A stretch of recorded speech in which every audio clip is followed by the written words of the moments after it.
সাবেক রাষ্ট্রপতি হুসেইন মোহাম্মদ এরশাদের ৭তম মৃত্যুবার্ষিকী উপলক্ষে আলোচনা সভা, দোয়া ও মিলাদ মাহফিল অনুষ্ঠিত। মোহাম্মদ রফিকুল ইসলাম সোহাগের পাঠানো তথ্যচিত্রে দেখুন বিস্তারিত। জাতীয় পার্টির প্রতিষ্ঠাতা চেয়ারম্যান সাবেক রাষ্ট্রপতি পল্লীবন্ধু হুসেইন মোহাম্মদ এরশাদের ৭তম মৃত্যুবার্ষিকী উপলক্ষে আলোচনা সভা, দোয়া ও মিলাদ মাহফিল অনুষ্ঠিত হয়েছে।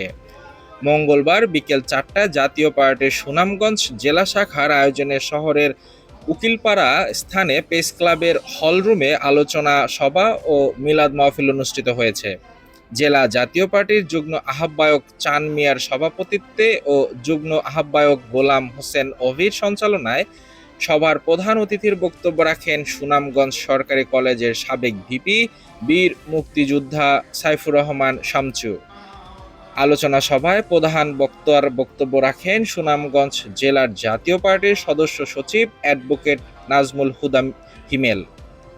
সভায় বিশেষ অতিথির বক্তব্য রাখেন জেলা জাতীয় পার্টির যুগ্ম আহ্বায়ক নজিব হোসেন। এইগুলো আজকে দেখা যায় আজকের নেতাদের মধ্যে এগুলো কার্যকরী। সংস্কার শব্দের অর্থ তারা বুঝেনি। সংস্কার তো একদিনে হয় নাই। সংস্কার আজকে দেখুন